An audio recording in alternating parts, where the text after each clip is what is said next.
नमस्कार आदाब। आइए रुब्रुक आते हैं सबसे बड़ी सबसे अहम खबर। हम आपको बता दें, राष्ट्रीय लोक अदालत का आयोजन लगातार नियमित निर्धारित तिथि पर किया जाता है, जिसके तहत वादकारियों को सस्ता सुलभ न्याय मिल सके। इसी के तहत 2 दिवसीय विशेष लोक अदालत का आयोजन भी जनपद मुजफ्फरनगर कैंपस में किया गया। देख सकते हैं, अपर जिला जज और जिला विधिक सेवा प्राधिकरण के सचिव अनिल कुमार लगातार आज निरीक्षण करते रहे और उन्होंने संबंधित स्टॉल पर जाकर जायजा लिया, वादकारियों से वार्ता की, बैंक अधिकारियों से, कर्मचारियों से वार्ता की और जाना कि किस प्रकार निस्तारण किया जा रहा है। इसके साथ साथ व्यापक स्तर पर प्रचार प्रसार कराया गया कि किसी न किसी रूप में राष्ट्रीय लोक अदालत के इस विशेष लोक अदालत कैंप के अंदर ज़्यादा से ज़्यादा वादों का निस्तारण हो जाए, आपसी सुलह के आधार पर हो जाए। सत्यानंद उपाध्याय, जो कि फैमिली कोर्ट के प्रिंसिपल जज हैं, उन्हें भी आप देख सकते हैं, वो यहाँ पर आज मौजूद थे और उन्होंने भी जो पारिवारिक मामले हैं उनका निस्तारण करने में अपनी अहम भूमिका निभाई, वादकारियों से बात की तथा आपसी समझौते के आधार पर कई मामलों को चिन्हित किया। इसके अलावा देख सकते हैं, स्टेट बैंक ऑफ इंडिया का विशेष सहयोग रहता है। अमित अग्रवाल, जो कि प्रबंधक हैं, सीनियर प्रबंधक हैं, विशेष रूप से उनकी जो स्टेट बैंक मुजफ्फरनगर की शाखाएं हैं उनके आज स्टॉल लगे हुए थे और जो खाते AUCA या NPA हो गए हैं उन खातों के लिए यहाँ पर निस्तारण किया गया। बुजुर्ग महिला भी पहुँची, अपनी शिकायत लेकर पहुँची, या जिन लोगों की रिकवरी या खाते बेकार हो रहे हैं, ऋण के बाद अदा नहीं हो पा रहे हैं, उनके लिए एक अच्छा माध्यम बनाया गया राष्ट्रीय लोक अदालत का ये विशेष लोक अदालत। विशेष लोक अदालत का आयोजन यहाँ पर 17 और 18 मार्च को किया गया है। राष्ट्रीय विधिक सेवा प्राधिकरण नई दिल्ली और उत्तर प्रदेश राज्य विधिक सेवा प्राधिकरण लखनऊ के निर्देशानुसार जिला विधिक सेवा प्राधिकरण मुजफ्फरनगर द्वारा कार्यक्रम का आयोजन किया गया था। जनपद न्यायाधीश च्यवन प्रकाश प्रातःकाली उसका शुभारंभ किया था, पल पल की अपडेट लेते रहे और शक्ति सिंह, जो कि अपर जिला जज हैं तथा नोडल अधिकारी हैं, उन्होंने भी इस बाबत काफ़ी अपनी सक्रियता दिखाई, वादकारियों से वार्ता की तथा इसका मकसद भी बताया। वहीं बैंक अधिकारी भी यहाँ पर मौजूद रहे और उन्होंने वादकारियों को, ऋणदाताओं को, बैंक उपभोक्ताओं को समझाया। अमित अग्रवाल को देख सकते हैं किस प्रकार वो समझा रहे हैं कि किस प्रकार उनके खाते में छूट का लाभ मिल रहा है और उनकी जो रिकवरी है उससे भी बचा जा सकता है। बहरहाल 2 दिन का विशेष कैंप लगाया गया है, बहुत से मामले किए गए हैं, लेकिन जितनी आशाएं या अपेक्षाएं अधिकारियों को तथा वादकारियों को होती है उतना न्याय का भी उनको नहीं मिल पाया है। बहरहाल एक बड़ी पहल है उत्तर प्रदेश राज्य विधिक सेवा प्राधिकरण की भी और ज़िला विधिक सेवा प्राधिकरण की। चाहते हैं कि आपसी सुलह समझौते के आधार पर हो समाधान। इस बाबत कैंप का आयोजन हुआ है। जब राष्ट्रीय लोक अदालत का फिर से आयोजन होगा तो बड़े मामलों का, जिसमें क्रिमिनल केसेस भी होंगे और दूसरे मामले होंगे, उनका भी निस्तारण होगा। लेकिन आज देख सकते हैं वो तस्वीरें 2 दिवसीय इस शिविर के अंदर भी विशेष लोक अदालत में भी वादकारी पहुंचे और उन्होंने अपना निस्तारण कराया। बने रहिएगा विशेष खबरों के लिए मेरे साथ। आरिफ शेषमेली, चीफ एडिटर, बार और bench and news in today Lucknow Muzaffarnagar.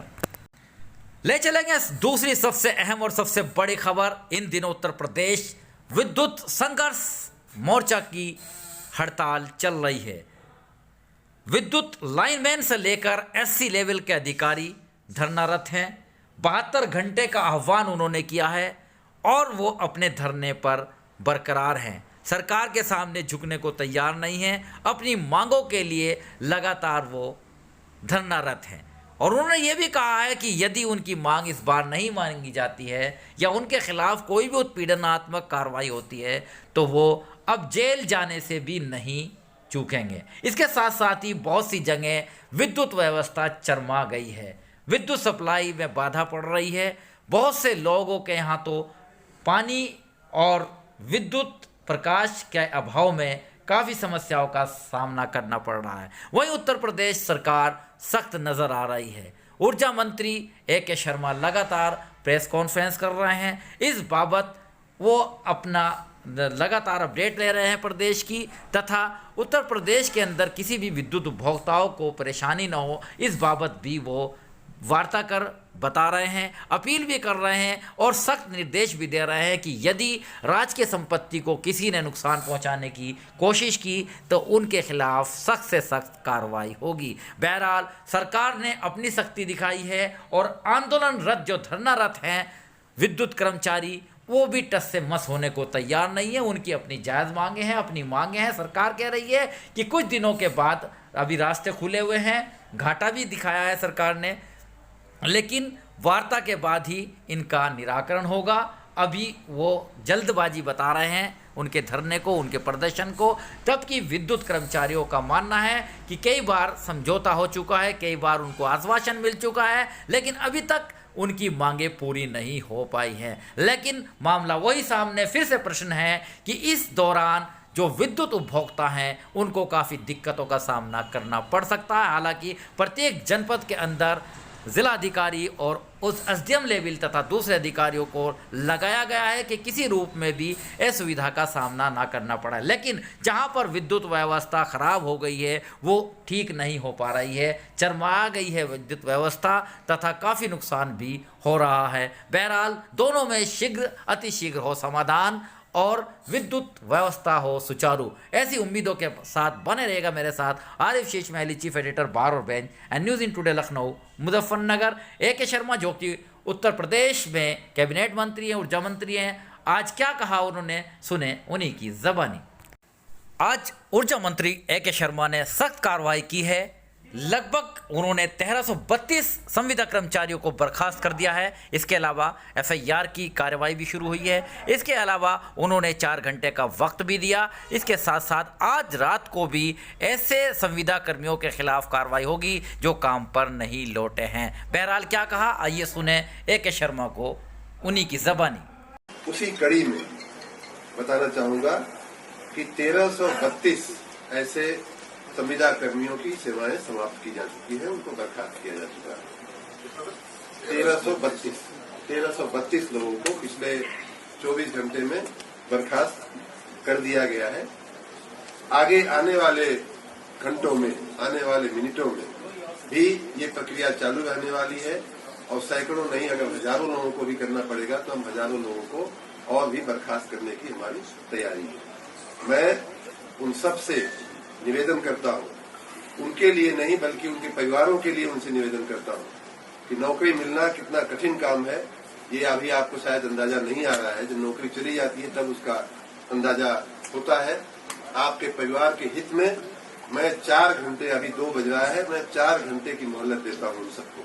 6 बजे तक सभी संविदा कर्मचारी, आउटसोर्सिंग के कर्मचारी अगर अपने अपने कर्तव्यों पे हाजिर नहीं होंगे तो उनकी बर्खास्तगी आज ही रात में कर दी जाएगी। कोई भी संविदा कर्मचारी ऐसा नहीं होगा कि जो कर्मचारी के रूप में चालू भी रहे और अपने कार्य पे उपस्थित न हो। तो इसलिए मैं उनके भविष्य के हित में, उनके परिवारों के कल्याण की दृष्टि से मैं उनको पूर्व अवगत करा रहा हूँ। तो पहले से मैं उनको 4 घंटा पहले, मैं कई दिन से ये बात कह रहा हूँ लेकिन अभी भी अगर न समझे हो तो 1332 को बर्खास्त किया जा चुका है। इनका भी नंबर, किसी का भी नंबर अगला हो सकता है। इसलिए मेहरबानी करके आप अपने कर्तव्य पे वापस आ जाएं अपने परिवार के हित में।